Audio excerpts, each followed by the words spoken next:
So hello everyone, क्या हालचाल। स्वागत है तुम सभी का तुम्हारे अपने यूट्यूब चैनल आज क्लासेस पे। मैं हूं आदित्य गोस्वामी एंड प्यारे तुम्हारे लिए लेकर आए हैं आज क्लास 10th साइंस के 35 बहुत ही इंपॉर्टेंट सब्जेक्टिव क्वेश्चंस जो कि कई बार बोर्ड एग्जाम में आ चुके हैं। एंड मैं तुमको गारंटी देता हूं कि सारे के सारे सब्जेक्टिव क्वेश्चंस बोर्ड एग्जाम में यहीं से रहने वाले हैं। एक और पार्ट आएगा सब्जेक्टिव का, इन दो वीडियो को देख लिए तो सारा का सारा सब्जेक्टिव क्वेश्चन यहीं से होगा, इस बात की गारंटी मेरी रही। तो चलो वीडियो को शुरू करते हैं। उससे पहले चैनल पे नए हो तो सब्सक्राइब से जरूर से कर लेना ताकि तुम्हारे तैयारी में चार चांद लग जाए। बैठे रहो किस्मत के भरोसे, यहाँ तो दिन रात मेहनत चल रही है। हार कैसे मान लूं यार, जब जीत का इंतजार मेरी माँ कर रही है। मेरे दोस्त, जब भी पढ़ने का मन ना करे एक बार इसको जरूर से सुन लेना, उसके बाद तुम खुद समझदार हो। अपने लिए नहीं तो कम से कम अपने माँ बाप के लिए जरूर पढ़ना मेरे दोस्त। मात्र 1 महीना रह चुका है, अगर अभी से भी तुम अपनी पूरी जान लगा देते हो तो मैं गारंटी ले सकता हूँ कि तुम बहुत अच्छा स्कोर कर जाओगे। तो मेरे दोस्त, मेरे बात को मानो एंड इसको याद रखना हमेशा, और आज से भी जी जान लगाकर पढ़ो और चैनल से जुड़ जाओ ताकि तुम्हारी तैयारी में चार चांद लग जाए। तो आओ सबसे पहले क्वेश्चन को देखते हैं। एंड पहला क्वेश्चन यहाँ पर देख तो क्या कह रहा है। पहला क्वेश्चन कह रहा है, प्रकाश स्रोत किसे कहते हैं। प्रकाश स्रोत किसे कहते हैं, तो आओ देखते हैं, समझते हैं क्या है प्रकाश स्रोत। जिस वस्तु से प्रकाश निकलता है उसे प्रकाश स्रोत कहा जाता है। जैसे कि सूर्य, आपके टॉर्च, आपके लाइट्स, आपके लालटेन, ये सब क्या हो जाएंगे, प्रकाश स्रोत। जैसे सूरज, बल्ब, लालटेन आदि दो प्रकार के होते हैं। प्रकाश स्रोत भी कितने प्रकार के, दो, एक प्राकृतिक, एक मानव निर्मित। प्राकृतिक सूर्य, तारे आदि प्रकाश को प्रकाश प्राकृतिक स्रोत कहते हैं, और मानव निर्मित जैसे बिजली का जलता बल्ब, यूट्यूब लाइट, मोमबत्ती, लालटेन, दिया आदि, ये सब क्या है, मानव निर्मित प्रकाश स्रोत है। तो ये क्वेश्चन बहुत इंपॉर्टेंट है। चलो नेक्स्ट क्वेश्चन की ओर चलते हैं। नेक्स्ट क्वेश्चन यहाँ पर देख तो क्या कह रहा है। नेक्स्ट क्वेश्चन कह रहा है, प्रदीप्त या दीप्तिमान वस्तुएं किसे कहते हैं। प्रदीप्त या दीप्तिमान वस्तुएं किसे कहते हैं, तो कुछ वस्तुएं प्रकाश उत्सर्जित करती हैं, जैसे सूर्य, बिजली का जलता बल्ब, जलती मोमबत्ती आदि प्रदीप्त या दीप्तिमान वस्तुएं कहलाती हैं। और अदीप्त जो स्वयं प्रकाश उत्सर्जित नहीं करती हैं उसे अदीप्त वस्तुएं कहते हैं। तो चलो नेक्स्ट क्वेश्चन की ओर चलते हैं। नेक्स्ट क्वेश्चन वही आ चुका है यहाँ पर देख तो, अदीप्त वस्तुएं किसे कहते हैं। कुछ वस्तुएं प्रकाश उत्सर्जित नहीं करती, जैसे टेबल, कुर्सी, पुस्तक, पौधे आदि अदीप्त वस्तुएं कहलाती हैं। तो चलो नेक्स्ट क्वेश्चन की ओर चलते हैं। नेक्स्ट क्वेश्चन यहाँ पर देख तो क्या कह रहा है। नेक्स्ट क्वेश्चन यहाँ पे कह रहा है, किरण पुंज किसे कहते हैं। किरण पुंज किसे कहते हैं, तो प्रकाश की किरणों के समूह को किरण पुंज कहते हैं। मुख्यतः किरण 3 प्रकार के होते हैं। कितने प्रकार के होते हैं, तो 3 प्रकार के होते हैं। कौन कौन, आओ देखते हैं। सबसे पहला अपसारी किरणपुंज, कौन सा, अपसारी किरणपुंज। दूसरा समानांतर किरणपुंज, तीसरा अभिसारी किरणपुंज। तो एक एक करके तीनों को समझते हैं। आओ यहाँ पर सबसे पहले डिस्कस करते हैं यहाँ पर हम अपसारी किरणपुंज।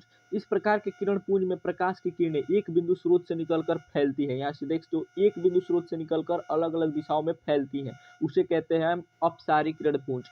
अगला है समानांतर किरणपुंज। क्या है, समानांतर किरणपुंज। इसमें क्या होता है, ऐसी किरणपुंज में प्रकाश की किरणें एक दूसरे के समानांतर होती हैं। बहुत अधिक दूरी पर स्थित प्रकाश स्रोत से आते किरणपुंज समानांतर किरणपुंज माना जाता है। जैसे सूर्य से आने वाली किरणपुंज क्या होती है, समानांतर। जो बहुत दूरी से जो प्रकाश आ रही है वो अधिकतर समानांतर मानी जाती है। वो कैसी होती है, एक दूसरे के पैरेलल होती है, समानांतर होती है, परपेंडिकुलर। यहाँ प्रदेश तो अभिसारी किरणपुंज, इस प्रकार के किरणपुंज में प्रकाश की किरणें एक दूसरे पर आकर मिलती हैं या मिलती हुई प्रतीत होती हैं। अतः ऐसे किरणपुंज में किरणें के बीच की दूरी घटती है, बहुत कम होती है। जैसे यहाँ पर इसका देख सकते हो फिगर कैसे हुआ, एक बिंदु से राइज होकर और अलग अलग दिशाओं में निकलता है। यहाँ पर देख तो नेक्स्ट क्वेश्चन क्या कह रहा है। नेक्स्ट क्वेश्चन यहाँ पर जो कि बहुत इंपॉर्टेंट क्वेश्चन है, कई बार बोर्ड एग्जाम में आ चुका है, उत्तल दर्पण के उपयोग को लिखे। उत्तल दर्पण के उपयोग को लिखे, तो किसी भी छोटे स्थान में ज्यादा जगह को देखने के लिए हम उत्तल दर्पण का उपयोग करते हैं। एंड यही कारण है कि उत्तल दर्पण का उपयोग साइड मिरर के रूप में किया जाता है, क्योंकि वो बहुत दूरी को छोटे से स्पेस में आपको दिखाता है। जैसे गाड़ियों की साइड मिरर में इसका उपयोग होता है, उत्तल दर्पण का उपयोग स्ट्रीट लाइट में भी होता है। चलो नेक्स्ट क्वेश्चन की ओर चलते हैं। नेक्स्ट क्वेश्चन यहाँ पर देख तो क्या कह रहा है। नेक्स्ट क्वेश्चन यहाँ पे कह रहा है, तारे हमें टिमटिमाते प्रतीत क्यों होते हैं। तारे हमें टिमटिमाते हुए क्यों प्रतीत होते हैं। एंड ये भी क्वेश्चन कई बार आपके बोर्ड एग्जाम में आ चुका है, तो आओ इसको समझते हैं। जब हम तारों को देखते हैं तो उनमें की चमक घटती बढ़ती प्रतीत होती है, और तब हम कहते हैं कि तारे टिमटिमा रहे हैं। जब भी उनका लाइट कभी कभी डिम हो जाता है, कभी बहुत ज़्यादा प्रकाशित हो जाता है, कभी दिखाई ही नहीं देते, उन्हें टिमटिमाना कहते हैं। तारों की चमक में यह घट बढ़ वायुमंडल की असमानता के कारण होता है। वायुमंडल की असमानता का अर्थ अभी समझ में आएगा कुछ देर में। पृथ्वी का वायुमंडल शांत कभी नहीं होता, गर्म तथा ठंडी हवाओं की धाराएं हमेशा बहती रहती हैं। हमेशा गर्म और ठंडी हवाएं यहाँ पर बहती रहती हैं। ठंडी हवा की अपेक्षा गर्म हवा का घनत्व और अपर्तनांक कम होता है, इसलिए तारों से प्रेक्षक तक पहुंचने वाली किरणें वायुमंडल के अपर्तनांक में होकर जाती है, और इसे हमें तारे टिमटिमाते हुए प्रतीत होते हैं। मतलब कि ये कभी अब अविलंब की ओर मुड़ती हैं तो कभी अविलंब से दूर हटती हैं, कभी सघन माध्यम, कभी विरल माध्यम, कभी सघन माध्यम, कभी विरल माध्यम में होते हुए उसके बाद हमारे आंखों तक आती हैं। यही रीजन है जिसकी वजह से तारे में टिमटिमाते हुए प्रतीत होते हैं। तो चलो नेक्स्ट क्वेश्चन की ओर चलते हैं। नेक्स्ट क्वेश्चन यहाँ पर देखो क्या कह रहा है। तो नेक्स्ट क्वेश्चन यहाँ पे कह रहा है चालक पदार्थ किसे कहते हैं। चालक पदार्थ किसे कहते हैं? ऐसे पदार्थ जिनसे होकर विद्युत आवेश उनके एक भाग से दूसरे भाग तक जाता है चालक कहा जाता है, या ऊष्मा का भी प्रवाह एक भाग से दूसरे भाग तक होता है उसे चालक कहते हैं। एंड दुनिया का सबसे अच्छा चालक किसे माना जाता है? तो चांदी को। याद रखना एजी, ये भी क्वेश्चन आपके कई बार आपके एग्जाम में आ चुका है। तो दुनिया का सबसे अच्छा चालक चांदी को माना जाता है। जैसे लोहा, इस्पात, तांबा, चांदी, मनुष्य या जानवर का शरीर, ग्रेफाइट, अशुद्ध जल। अशुद्ध जल, शुद्ध जल जिसका पीएच मान 7 होता है वो लवणीय होता है, उसमें आपका कोई प्रभाव नहीं होगा विद्युत धारा का। लेकिन अशुद्ध जल जो कि हम पीते हैं उसमें विद्युत धारा का प्रवाह होता है। तो चलो नेक्स्ट क्वेश्चन की ओर चलते हैं। नेक्स्ट क्वेश्चन यहाँ पर देखो क्या कह रहा है। नेक्स्ट क्वेश्चन यहाँ पे कह रहा है विद्युत रोधी पदार्थ किसे कहते हैं। विद्युत रोधी पदार्थ किसे कहते हैं? तो ऐसे पदार्थ जिनसे होकर विद्युत आवेश उनके एक भाग से दूसरे भाग तक नहीं जाता है, जिसे कुचालक भी कहा जाता है, उसे विद्युत रोधी कहा जाता है। मतलब एक भाग से दूसरे भाग पर नहीं जाता है। जैसे लकड़ी हो जाएगा, कांच हो जाएगा, मोम हो जाएगा, चमड़ा, एबोनाइट, रबड़, लकड़ी, शुद्ध जल, प्लास्टिक, रेशम इत्यादि, ये सब क्या है? विद्युत रोधी कुचालक पदार्थ होते हैं, इंसुलेटर जिन्हें बोला जाता है।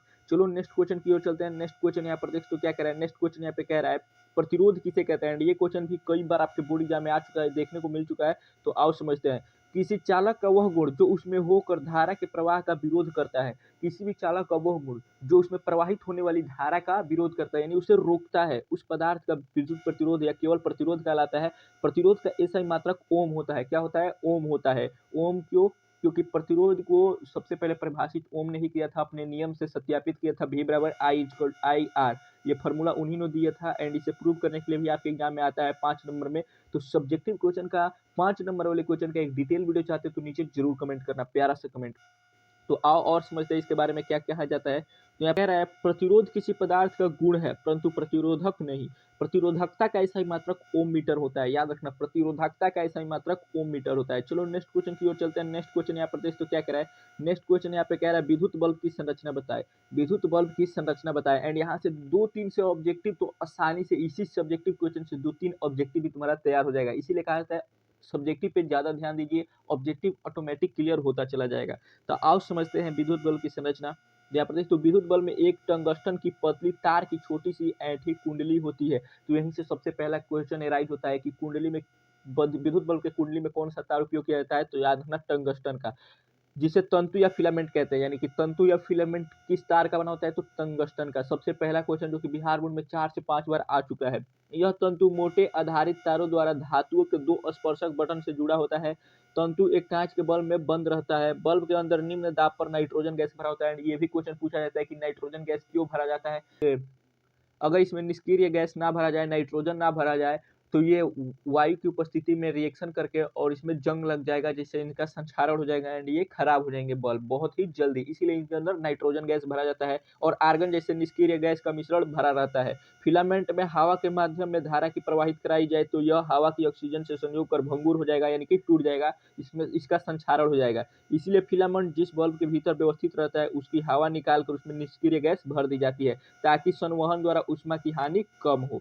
तो ये रीजन था। चलो और नेक्स्ट क्वेश्चन की ओर चलते हैं। नेक्स्ट क्वेश्चन है सुरक्षा फ्यूज से आप क्या समझते हैं। तो यहाँ पर सुरक्षा फ्यूज ऐसे तारों का बना होता है जिसका प्रतिरोधकता अधिक और गलनांक कम हो। बिजली के उपकरणों तथा मकानों में बिजली की धारा ले जाने के लिए जो परिपथ बनाया जाता है उसे कांच की नली या चीनी मिट्टी या एक तरह के प्लास्टिक से ढके उपकरण होते हैं जिन्हें फ्यूज कहा जाता है। यह हमें अति भारण और लघु पतन से यानी शॉर्ट सर्किट से बचाते हैं। तो ये भी क्वेश्चन बहुत बार पूछा जा चुका है, ये हमें शॉर्ट सर्किट से बचाता है। चलो नेक्स्ट क्वेश्चन की ओर चलते हैं। नेक्स्ट क्वेश्चन यहाँ पर तो क्या कह रहा है विद्युत बल्ब में निष्क्रिय गैस क्यों भरा जाता है। अभी इस क्वेश्चन को हमने ऊपर डिटेल में समझाया, फिर एक बार समझा देते हैं। विद्युत बल्ब का तंतु टंगस्टन का बना होता है। यदि बल्ब के अंदर ऑक्सीजन रह जाए तो टंगस्टन ऑक्सीजन से क्रिया कर गल जाएगा, इसीलिए बल्ब से ऑक्सीजन निकालकर इसके स्थान पर निष्क्रिय गैस नाइट्रोजन और आर्गन भर दी जाती है, यही रीजन है। चलो नेक्स्ट क्वेश्चन की ओर चलते हैं। नेक्स्ट क्वेश्चन यहाँ पर तो क्या कह रहा है चुंबक किसे कहते हैं। चुंबक किसे कहते हैं? वह पदार्थ जो लौह पदार्थ को अपनी और आकर्षित करता है, चुंबक कहलाता है। लौह पदार्थ को अपनी ओर आकर्षित करता है उसे क्या कहता है? चुंबक कहते हैं। जहां चुंबक का आकर्षण बल अधिक होता है ध्रुव कहलाता है। जहां पर भी चुंबक का आकर्षण बल सबसे अधिक होता है उसे ध्रुव कहते हैं। एंड किसी भी चुंबक में दो ध्रुव होते हैं, उत्तर ध्रुव और दक्षिणी ध्रुव। सजातीय ध्रुव को एक दूसरे को प्रतिकर्षण करते हैं, मतलब सेम सेम टाइप के नेचर वाले, जैसे प्लस प्लस एक दूसरे को क्या करेंगे, प्रतिकर्षण, रिपेल करेंगे। लेकिन विजातीय ध्रुव यानी कि नॉर्थ साउथ हो जाएगा, ये दोनों एक दूसरे को अट्रैक्ट करेंगे। नॉर्थ नॉर्थ पोल से हटाइए, रिपेल करेगा, और अगर नॉर्थ साउथ से हटाइए, आपस में लाइए, तो क्या करेगा, अट्रैक्ट करेगा, एक दूसरे को आकर्षित करते हैं। तो चलो नेक्स्ट क्वेश्चन की ओर चलते हैं। नेक्स्ट क्वेश्चन यहाँ पर देख तो क्या कह रहा है, अनुचुंबकीय पदार्थ किसे कहते हैं। अनुचुंबकीय पदार्थ किसे कहते हैं, वैसे पदार्थ जिन्हें चुंबक आकर्षित नहीं करता अनुचुंबकीय कहलाते हैं, जैसे कागज, प्लास्टिक, पीतल इत्यादि। एक स्वतंत्र रूप से लटका हुआ चुंबक उत्तर दक्षिण दिशा की ओर संकेत करता है। ये कई बार ऑब्जेक्टिव में आपके आ चुका है कि एक स्वतंत्र रूप से लटका हुआ चुंबक किधर व्यवहार करता है, तो याद रखना उत्तर दक्षिण दिशा की ओर व्यवहार करता है, संकेत करता है। एंड आगे और देखते हैं क्या कह रहा है यहाँ पर, देख तो क्या कह रहा है, कह रहा है किसी भी चुंबक के आसपास का क्षेत्र चुंबकीय क्षेत्र कहलाता है। किसी भी चुंबक के आसपास का क्षेत्र क्या कहलाता है, चुंबकीय क्षेत्र कहलाता है। आइए आगे जाइएगा, क्लास 12 में तो आप पढ़िएगा इलेक्ट्रोमैग्नेटिक इंडक्शन, इंडक्शन यानी स्वप्रेरकत्व, वहां पर आपको इसको और डिटेल में पढ़ना है लेंज के नियम से।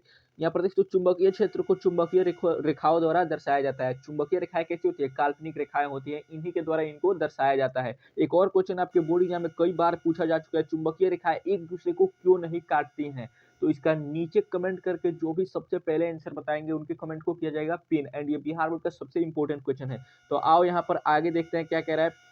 ऊर्जा किसे कहते हैं, ऊर्जा किसे कहते हैं, कार्य करने की क्षमता को ऊर्जा कहते हैं, कार्य करने की क्षमता को ऊर्जा कहते हैं। ऊर्जा का ऐसा मात्रक क्या होता है, तो जूल होता है, याद रखना ऊर्जा का ऐसा मात्रक जूल होता है। विभवांतर का ऐसा मात्रक वोल्ट होता है, विभवांतर का ऐसा मात्रक वोल्ट होता है। विभव का भी ऐसा मात्रक वोल्ट ही होता है। प्रतिरोध का ऐसा मात्रक क्या होता है, तो याद रखना ओम होता है। प्रतिरोधकता का ओम मीटर होता है। ये कुछ इंपॉर्टेंट ऐसा मात्रक है। जैसे विद्युत धारा का ऐसा मात्रक क्या होता है, तो एम्पियर होता है। चार्ज का ऐसा मात्रक कूलम्ब होता है। ये सारे के सारे ऐसा मात्रक आपको याद होने चाहिए, क्योंकि कई बार आपके बोर्ड एग्जाम में आ चुके हैं, इसलिए हमने आपको डिस्कस कर दिया।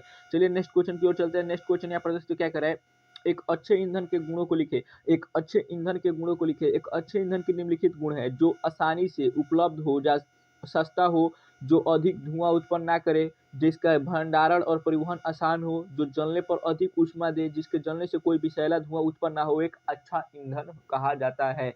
जैसे कि कोयले में सबसे अच्छा कोयला किस क्वालिटी का होता है, तो पीट होता है। पीट, उससे बहुत कम धुआं निकलता है और बहुत ज्यादा ऊष्मा ऊर्जा देता है, तो उसे एक अच्छा ईंधन का उदाहरण दिया जाता है। लेकिन वो प्रदूषण करता है, इसीलिए उसको भी ए ग्रेड में नहीं रखा जाता है, लेकिन वो अच्छा उदाहरण है ईंधन का।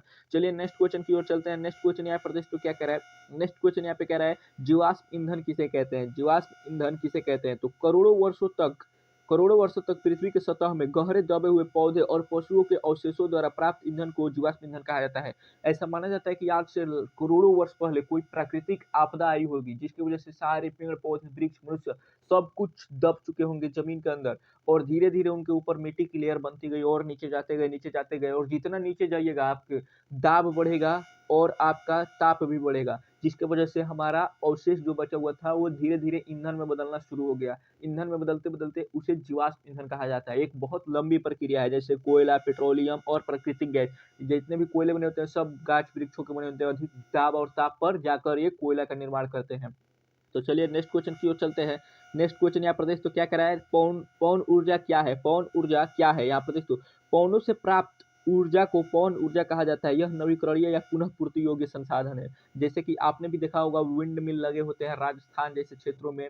तो ये सबसे इंपॉर्टेंट क्वेश्चन यहाँ पर ऑब्जेक्टिव में पूछा जाता है कि ऊर्जा प्राप्त करने के लिए न्यूनतम वायु का वेग कितना होना चाहिए। अगर आप पवन चक्की से पवन ऊर्जा प्राप्त करना चाहते हैं तो न्यूनतम वायु का वेग कितना होना चाहिए, तो याद रखिएगा 15 किलोमीटर प्रति घंटा होना चाहिए। 15 किलोमीटर प्रति घंटा होना चाहिए। कई बार बोर्ड एग्जाम में आपके क्वेश्चन आ चुका है। एंड एक और क्वेश्चन पूछा जाता है, पवनों का देश किसे कहा जाता है, मतलब कि वहां पर सबसे ज्यादा पवन चक्की है, वाइंड मिल लगे हुए हैं, तो डेक्कन को याद रखना। ये दोनों क्वेश्चन बिहार बोर्ड में आपके भर भर के पूछे गए हैं, तो दोनों क्वेश्चन को याद रखिएगा। और एक ऐसा संसाधन है, तो नवीकरणीय संसाधन है, इन्हें इससे पूरा प्राप्त किया जा सकता है। जब तक हवा रहेगा तब तक ये बनता रहेगा, तो ये नवीकरणीय ऊर्जा है। चलो नेक्स्ट क्वेश्चन की ओर चलते हैं। नेक्स्ट क्वेश्चन यहाँ प्रदेश तो क्या कह रहा है, नेक्स्ट क्वेश्चन कह रहा है सौर ऊर्जा क्या है। सौर ऊर्जा क्या है, तो यहाँ प्रदेश तो सूर्य से प्राप्त ऊर्जा को सौर ऊर्जा कहते हैं। यह नवीकरणीय पुनः पूर्ति योग्य संसाधन है। इन्हें भी पुनः प्राप्त किया जा सकता है समाप्त होने के बाद, क्योंकि सूर्य अल्टीमेट रूप से अनिश्चित काल तक रहने वाला है, तो वो भी क्या हुआ, नवीकरणीय संसाधन का एक रूप हुआ, इसीलिए ये भी नवीकरणीय संसाधन होगा। चलो नेक्स्ट क्वेश्चन की ओर चलते हैं। नेक्स्ट क्वेश्चन यहाँ पे कह रहा है सौर कुकर के लाभों को लिखे। सौर कुकर के क्या लाभ है? सौर कुकर के निम्नलिखित लाभ है। सबसे पहला, सौर कुकर सस्ता होता है, सबसे पहला लाभ। दूसरा, अनेक बर्तनों में विभिन्न खाद्य पदार्थों को कुकर के भीतर रखकर एक साथ पकाया जा सकता है। इससे बहुत ज़्यादा आपको बर्तन नहीं लगेंगे तो लोहा और एल्युमिनियम स्टील की बचत होगी। ये कुकर ईंधन को बचाता है, आपको एलपीजी सीएनजी नहीं भरवाने पड़ेंगे खाना पकाने के लिए।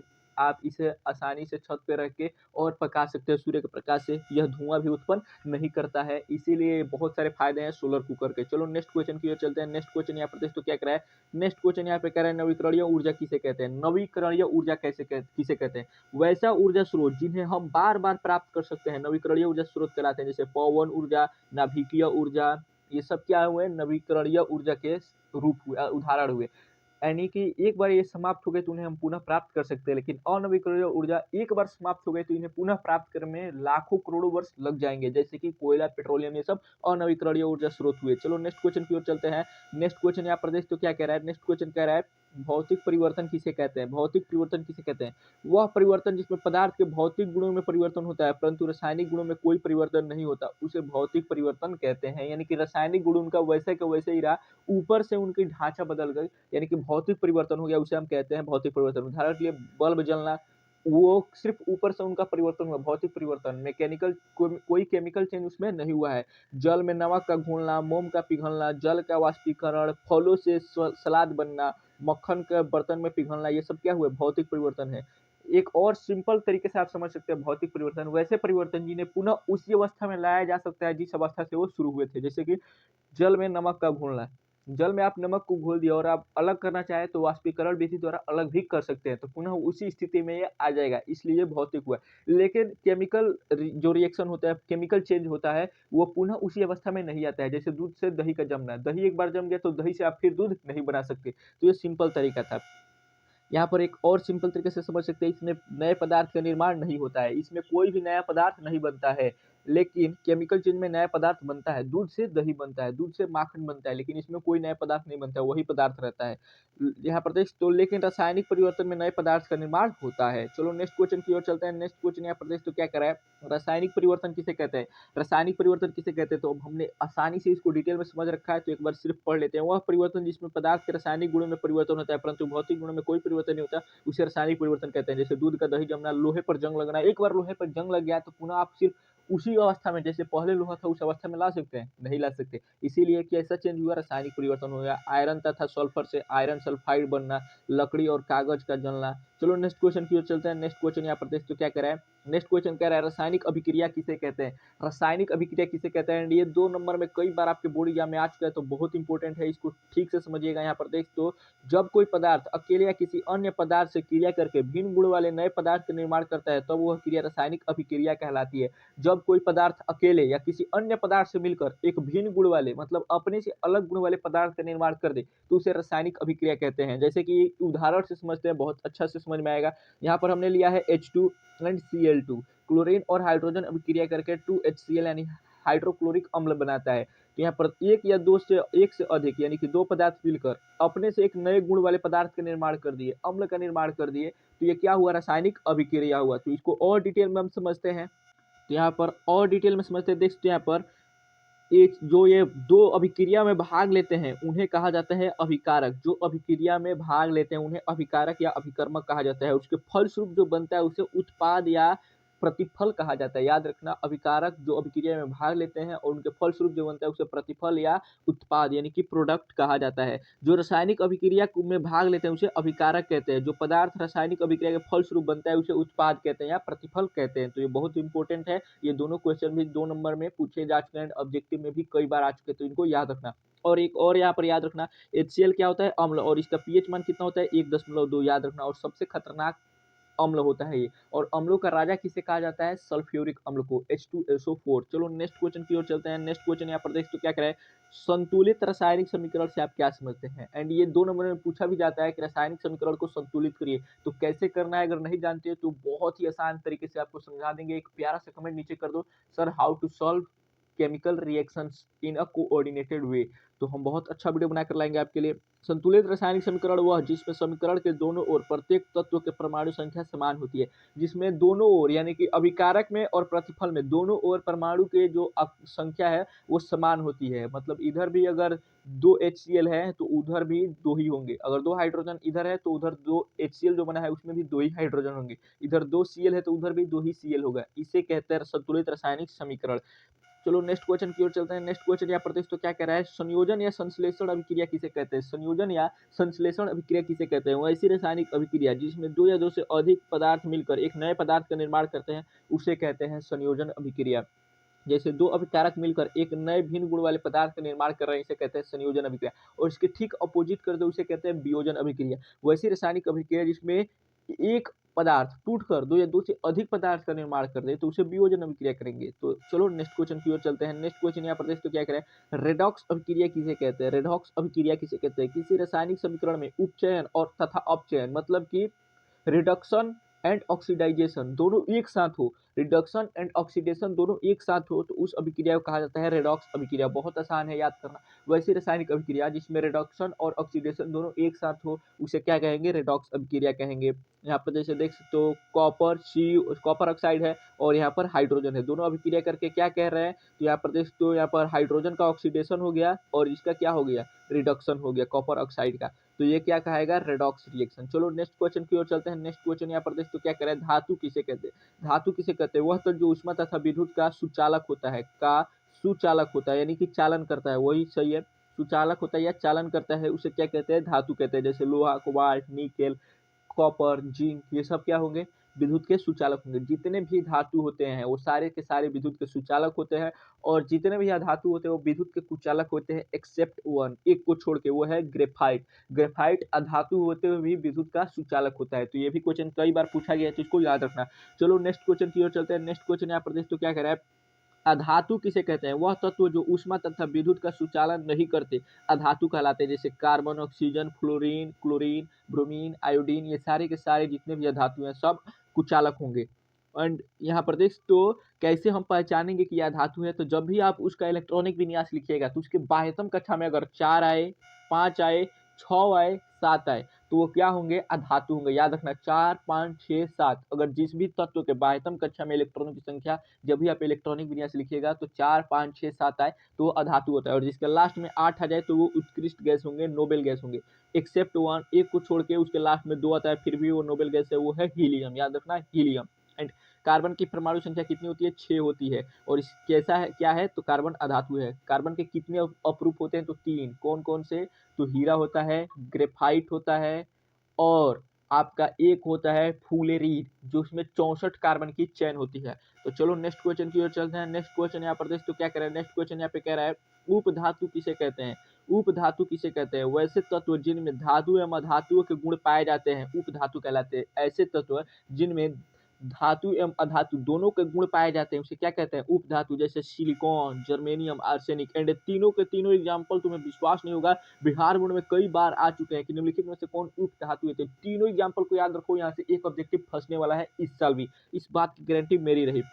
यहाँ पर समझ सकते हैं और थोड़ा सा देख तो धातु ऊष्मा तथा विद्युत का चालन करता है, अधातु ऊष्मा तथा विद्युत का चालन नहीं करता है। उपधातु धातु तथा अधातु दोनों का गुण होता है, कुछ धातु के कुछ अधातु के गुण होते हैं। एंड 5 नंबर वाला क्वेश्चन भी यहाँ से एक पूछा जाता है, धातु और अधातु में क्या अंतर है भौतिक गुण के आधार पर, रासायनिक गुण के आधार पर? तो दोनों का दोनों तैयार कर लेना, बहुत इंपॉर्टेंट क्वेश्चन है। चलो नेक्स्ट क्वेश्चन की ओर चलते हैं। नेक्स्ट क्वेश्चन यहाँ प्रदेश तो क्या कह रहा है गैल्वेनीकरण या जस्तीकरण किसे कहते हैं? गैल्वेनीकरण या जस्तीकरण किसे कहते हैं? तो आओ समझते हैं। यहाँ पर कह रहा है धातु की किसी वस्तु को पिघले हुए जस्ता में डुबा देने से वस्तु के साथ जस्ता की एक परत बैठ जाती है, इस वस्तु को जस्तीकरण कहते हैं। इसी वस्तु को क्या कहा जाता है, जस्तीकरण कहा जाता है। क्यों किया जाता है, तो किसी भी वस्तु को संक्षारण से बचाने के लिए यानी कि जंग लगने से बचाने के लिए उसका जस्तीकरण किया जाता है। तो चलो नेक्स्ट क्वेश्चन कह रहा है एनोडीकरण किसे कहते हैं? एनोडीकरण किसे कहते हैं? तो एल्युमिनियम धातु को खुली हवा में छोड़ देने पर उसकी सतह पर ऑक्साइड की परत बैठ जाती है। तो कुछ धातु ऐसी होती हैं जो अपना स्वरक्षा करती है, संक्षारक से खुद को खुद ही बचा लेती है। जैसे एल्युमिनियम अपने ऊपर ऑक्साइड का परत बना लेता है, जिससे उसे किसी भी ग्रीज लगाने की, पेंट लगाने की, जस्ताकरण की कोई ज़रूरत नहीं होती है संक्षारक से बचने के लिए, क्योंकि वो ऑक्साइड का परत बना लेता है। इसी परत के कारण एल्युमिनियम धातु का संक्षारण आगे रुक जाता है। एल्युमिनियम पर मोटी ऑक्साइड की परत बनना एनोडीकरण कहलाता है। क्या कहलाता है? एनोडीकरण कहलाता है। चलो नेक्स्ट क्वेश्चन की ओर चलते हैं। नेक्स्ट क्वेश्चन यहाँ प्रदेश तो क्या कह रहा है? पोषण किसे कहते हैं? पोषण किसे कहते हैं? वह विधि जिसे जीव पोषक तत्वों को ग्रहण कर उनका उपयोग करते हैं, पोषण कहलाता है। जीवों में पोषण मुख्यतः दो विधियों द्वारा होता है, एक स्वपोषण, एक परपोषण। स्वपोषण मतलब ऐसे जीव जो अपना भोजन स्वयं बनाते हैं, किसी पर निर्भर नहीं रहते। स्वपोषण जैसे हरे पेड़ पौधे अपना भोजन स्वयं निर्मित करते हैं। लेकिन परपोषण वैसे जीव जंतु जो अपना भोजन के लिए किसी दूसरे पर आश्रित या निर्भर रहते हैं, उसे क्या कहते हैं? परपोषण कहते हैं। परपोषण भी 3 प्रकार के होते हैं, मृतजीवी पोषण,